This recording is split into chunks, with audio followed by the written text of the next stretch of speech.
Students, आज हम lecture number 5 में active potassium and proton excretion theory को डिस्कस करने जा रहे हैं। लास्ट क्लास में हमने ऑलमोस्ट हाफ चैप्टर कवर कर लिया है। ये लास्ट पोर्शन है हमारे चैप्टर का, ठीक है, जिसमें हम active potassium and proton excretion theory को डिटेल स्ट्रक्चर को करेंगे। और ये क्या था, ये किसने डिस्कवर करी थी? लेविट ने करी थी 1974 में। ठीक है, इसमें क्या आता है, हमारे पास गार्ड सेल्स है। ठीक है, गार्ड सेल्स हमने पता है क्या आते हैं, ये गार्ड सेल्स होते हैं। ये हमारे पास क्या होता है, बीच वाला स्टोमेटल पोर होता है। ठीक है, और इसके आसपास कौन होते हैं? सब्सिडरी सेल्स होते हैं। ठीक है, ये हम कर चुके थे। अब हम पढ़ रहे हैं कि ये कैसे होता है, ओपन कैसे होता है स्टोमेटा एंड क्लोज कैसे होता है। ठीक है, तो सबसे पहले लाइट थी, लाइट CO2 और H2O क्लोरोप्लास्ट की प्रेजेंस में क्या बनाएगा? फोटोसिंथेसिस प्रोसेस अक्कर करेगा और शुगर की फॉर्मेशन करेगा। शुगर से क्या बनता है? स्टार्च की प्रिपरेशन होती है, शुगर से स्टार्च बनता है। स्टार्च से आगे मैलिक एसिड बनता है इन दी प्रेजेंस ऑफ लाइट। ये सब कुछ लाइट में चलता है। अब जो स्टार्च से मैलिक एसिड का जो प्रोसेस है वो मैं आपको बुक से समझाना चाहती हूँ कि ये होता कैसे है। स्टार्च है, स्टार्च किस में बनेगा? फोस्फोग्लिसरिक एसिड PGA में बनेगा। कार्बोक्सिलेज होगा इसका, फोस्फोइनोल पार्विक एसिड में ये कन्वर्ट हो जाएगा। अब फोस्फोइनोल पार्विक एसिड में जब हम CO2 की ऐड करेंगे तो क्या बना देगा? ऑक्सैलो एसिटिक एसिड बना देगा जो 4 कार्बन का होता है। फिर ये आगे मैलिक एसिड में कन्वर्ट हो जाएगा। ठीक है, स्टार्च से PGA बना, कार्बोक्सिलेज किया तो फोस्फोइनोल पायरेट बना, देन CO2 ऐड किया, ऑक्सैलो एसिटिक बना, एंड देन मैलिक एसिड में ये कन्वर्ट हो गया है। ठीक है, अब हम ये इन्होंने यहाँ पे स्टार्च से मैलिक एसिड में बन गया है। अब मैलिक एसिड किस में कन्वर्ट होगा? Malate and H positive ion में। जो H पॉजिटिव आयन है वो क्या होता है? गार्ड सेल से बाहर निकल के सब्सिडरी सेल्स में चले जाते हैं ATPase पंप की हेल्प से। H पॉजिटिव चले गए, ठीक है, बाहर चले गए। अब जो ये मैलेट है, यही मैलेट आगे क्या करेगा? पोटेशियम के साथ रिएक्ट करेगा। पोटेशियम अंदर आएंगे गार्ड सेल में with the help of potassium pump and form करेगा ये पोटेशियम मैलेट को। अब ये आप ऐसे मत समझे ना कि ये आधा प्रोसेस इस गार्ड सेल में हुआ, आधा इस गार्ड सेल में। नहीं, ये एक ही गार्ड सेल में हुआ, वो तो स्पेस कम थी इसीलिए मैंने दूसरे गार्ड सेल में की है, क्योंकि दोनों गार्ड सेल में सेम ही प्रोसेस होगा। ठीक है, यहाँ से लेके यहाँ तक। ठीक है, अब मैलेट से पोटेशियम मैलेट बना। ठीक है, अब देखो उससे क्या हुआ? क्लोराइड नेगेटिव आयंस भी अंदर आ गए हैं। अब हमारे पास जो गार्ड सेल है उसमें क्या क्या फॉर्मेशन हुई है? शुगर की बहुत ज़्यादा फॉर्मेशन हुई है, पोटेशियम मैलेट बना और क्लोराइड आयन भी अंदर आ गए हैं। तो अगर हम देखें ऑल ओवर कि सोल्यूट क्या हुआ? सोल्यूट की कंसंट्रेशन हाई हो गई है। सोल्यूट की कंसंट्रेशन अगर हाई हो जाती है तो वाटर पोटेंशियल क्या हो गया? यहाँ पे लो हो गया। वाटर पोटेंशियल अगर लो हो गया तो ये बाहर से वाटर की एंट्री करवाएगा और एंडोस्मोसिस अकर होगा, टर्जिडिटी इंक्रीज होगी, जिसकी वजह से स्टोमेटा क्या होगा? ओपन होगा। अब देखिए यहाँ पे क्या हो रहा है, सब कुछ जो CO2 है, CO2 की क्या हो रही है? कमी हो रही है, कंज्यूम हो रहा है यहाँ पे, तो CO2 कम हो रहा है। अगर CO2 कम होता है तो pH इंक्रीज होगा। अगर pH इंक्रीज होगा तो एसिडिटी क्या होती है? कम होती है। ठीक है, एसिडिटी कम होने की वजह से एंडोस्मोसिस अकर होता है। ओके, तो ये आपने समझ लिया है। तो ये हमारे पास क्या था? स्टोमेटा का ओपन। और ये सब कुछ कहाँ होता है? That is occur in the day time में होता है।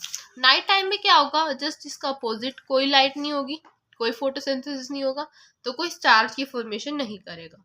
अगर स्टार्च नहीं होगा तो मैलिक एसिड भी नहीं बनेगा। तो सोल्यूट की क्या होगी? कंसंट्रेशन कम होगी। सोल्यूट की कंसंट्रेशन अगर कम हो जाती है तो वाटर पोटेंशियल क्या होता है? ज़्यादा। अगर यहाँ पे वाटर पोटेंशियल ज़्यादा है तो क्या करेगा? वाटर यहाँ ज़्यादा, यहाँ कम है, तो high concentration to low concentration आएगा, एक्सोस्मोसिस प्रोसेस को अकर करेगा, टर्जिडिटी कम हो जाएगी, स्टोमेटा क्लोज हो जाएगा। यहाँ पे क्या होगा? CO2 बहुत ज़्यादा एक्यूमुलेट होगा। CO2 एक्यूमुलेट होगा तो pH क्या हो जाएगा हमारे पास? लो। एसिडिटी क्या हो जाएगी? Acidity will be high and exosmosis occur.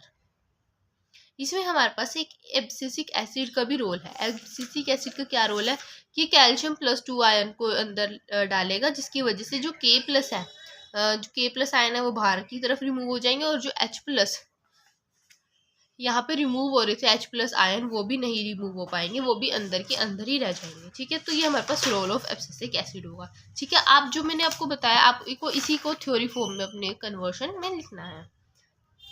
Role of abscisic acid is stomata closure में ही होता है। Abscisic acid blocks the active excretion of H+ from the guard cell, ठीक है, ये H प्लस को एक्सक्रीट नहीं होने देंगे। Due to the presence of CO2 a rapid acidification will be occur of cytoplasm occur that's leading to stomata closure. जो भी मैंने बताया, CO2 ज़्यादा हो जाएगा, एसिडिटी ज़्यादा हो जाएगी और pH कम हो जाएगा। ए भी ये सेंसिटिव थी CO2, जो ए भी है वो किसको सेंसिटाइज करता है, CO2 को सेंसिटाइज करके अपना जो एक्सक्रीशन है वो करता है। Miller has described the form of AV in the chloroplast. It moves to stomata. Stomata में जाता है, where it is responsible for checking K plus ion को चेक करता है और वहां से क्या करवा देता है, लॉस करवा देता है सब्सिडरी सेल्स में, ठीक है। Due to exosmosis flaccid wells in guards and stomata will be the close, ठीक है। आई होप आप सबको ये समझ आया।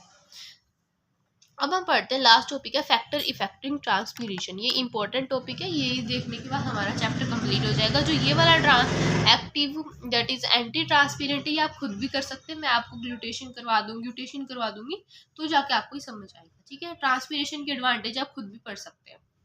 फैक्टर्स इफेक्टिंग ट्रांसपीरेशन में क्या आएगा, एटमॉस्फेरिक ह्यूमिडिटी। अगर बाहर ह्यूमिडिटी ज़्यादा होगी, बाहर वाटर की कंसंट्रेशन ज़्यादा होगी तो ट्रांसपीरेशन क्या होगा, कम होगा। और अगर बाहर जो एयर है वो ड्राई होगी तो वाटर की जो ट्रांसपीरेशन है वो हाई होगी। If the atmosphere is humid, it reduces the rate of transpiration. When the air is dry, the rate of transpiration increases. Wind. Water vapor accumulate near the leaves in quiet atmosphere, thus decreasing the transpiration. With moderate wind, velocity rate increases due to failure of accumulation of water vapor, stimulating enhancing the vapor pressure gradient to the stomach. With increased air current in a lease of the plant, also lose more water. High wind velocity start to reduce the process of mechanical closure of spanda and by cooling effect. इसमें क्या, अगर ज़्यादा wind चलेगी तो transpiration अकर वही ज़्यादा होगा। Atmospheric pressure, low atmospheric pressure होगा, रेट ऑफ ट्रांसपीरेशन इंक्रीज होगा। Soil temperature, the plant grow in a warm region show less transpiration. अगर वार्म रीजन जैसे ड्राई एरिया डेजर्ट्स वगैरह में होगा तो वहाँ पे ट्रांसपीरेशन लेस होगा। After gradual increase the rate increases, और अगर थोड़ा टेम्परेचर इंक्रीज होगा तो रेट भी क्या होगी, इंक्रीज हो जाएगी। Again a fall is reported at 20 degree Celsius. Effect of air temperature, air का अगर टेम्परेचर देखिए, अगर ज़्यादा टेम्परेचर होगा तो ज़्यादा क्या होगी, ट्रांसपीरेशन अकर होगी। At high temperature mid day closest Meta occurs. At high temperature water evaporates with the enhanced so the variation in temperature modify the rate of transpiration. At very high and low temperature stomata get closed. अगर ज़्यादा high हो ज़्यादा लो होगा तो stomata close हो जाएंगे। The rise in temperature usually helps in opening stomata but with in certain limit में ये हेल्पफुल रहेगा। मॉडरेट अगर टेम्परेचर रहेगा तो क्या करेगा, स्टोमेटा ओपन रहेगा। अगर ज़्यादा हाई और ज़्यादा लो हो जाएगा तो स्टोमेटा क्लोज होगा, कि सर्टेन लिमिट के अंदर ही क्या होता है, अकर होता है। Water, less amount of soil water decreases the rate of soil. अगर सोयल नहीं अब्जॉर्ब, अगर सोयल में वाटर कम है तो वो एब्जॉर्ब भी कम करेगा और ट्रांसपीरेशन भी कम होगा, ठीक है। If the rate of transpiration exceeds the rate of absorption तो स्टोमेटा गेट क्लोज। अगर ट्रांसपीरेशन ज़्यादा हो जाएगा एब्जॉर्प्शन की कंपेरिजन में तो स्टोमेटा अपने आप क्लोज हो जाएंगे। The partial loss of turgidity and which does not cause wilting is known as incipient. If plants cannot regain their original state due to loss of turgor is called permanent wilting. ये मैं wilting वाले में बताऊंगी। Wilting क्या होता है, generally मुरझा जाना। अगर वो पार्शियल लॉस करते हैं वाटर का अपनी लीव से तो उसको बोलते हैं इंसिपिएंट, और अगर वो परमानेंट लॉस कर देते हैं फिर वो दोबारा से रीगेन नहीं हो पाते उसको बोलेंगे परमानेंट विल्टिंग। इंटरनल स्ट्रक्चर में क्या क्या, जैसे xerophyte, the rate of transpiration is reduce, जहाँ पे ये क्या होता है, संकन स्टोमेटास प्रेजेंट होते हैं, ठीक है। थिक क्यूटिकल होती है, संकन स्टोमेटा होते हैं, वैक्सी हेयर्स भी होते हैं जो कि क्या कहते हैं, इनका ट्रांसपीरेशन कम करते हैं। Root shoot ratio, rate of transpiration is directly related with the water absorb by root system and water transpired by leaves. This increase in the ratio root enhances the rate of transpiration also. ये सीधा से हिसाब समझिए, अगर आप root shoot की ratio increase होगी तो ट्रांसपीरेशन भी इंक्रीज होगी।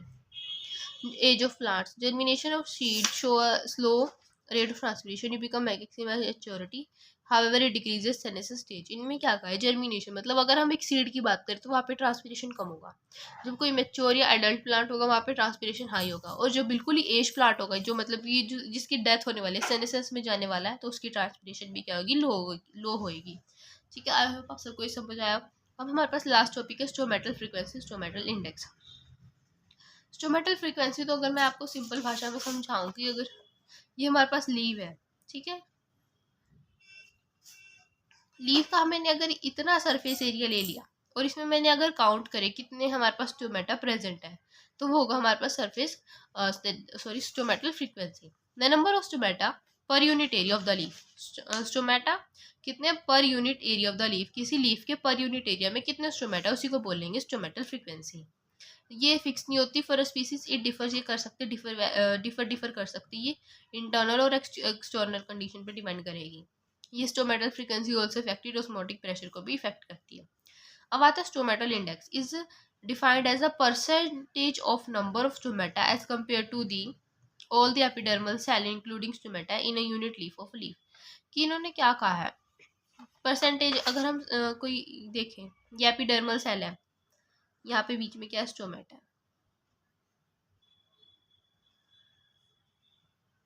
ये एपिडर्मल सेल है, यहाँ पे बीच में क्या स्टोमेटा है, ठीक है। तो वो देखिए कि कितने स्टोमेटा प्रेजेंट है किसी एपिडर्मल लेयर में with respect of total epidermis plus total stomata, तो उसको बोलेंगे हम that is stomatal index. Stomatal index is defined as percentage यानी कि 100 से मल्टीप्लाई करेंगे नंबर ऑफ स्टोमेटा, कि कितने स्टोमेटा, यहाँ पे 2 स्टोमेटा है तो 2 ऊपर लिख देंगे, ठीक है। और एपिडर्मल सेल कितने, 1 2 3 4 5 6 7 7 प्लस अब टू स्टोमेटा और है तो ये प्लस हो जाएगा इंटू 100, तो ये हमारे पास क्या आ जाएगी, स्टोमेटल इंडेक्स आ जाएगा 2/9 इंटू 100, 200/9 दैट इज 22 पॉइंट कुछ आएगा समथिंग, ठीक है। 22% क्या है यहाँ पे स्टोमेटा प्रेजेंट है, ये इन्होंने बोला है is compare to all the epidermal cell including stomata in a unit area of the leaf. Unit area की बात करेंगे, इसका फॉर्मूला ये होता है, आई स्टोमेटल इंडेक्स है, S number of stomata per unit area, और ई क्या होता है, total number of epidermal cell per unit area, ठीक है। ये इसका कोई इफेक्ट नहीं पड़ता एनवायरमेंट कंडीशन पे, एज वगैरह पे ये इंडिपेंडेंट रहती है और इंडिपेंडेंट है एनवायरमेंटल कंडीशन पे, ठीक है। आई होप आप सबको ये चैप्टर समझ आया होगा। Thank you.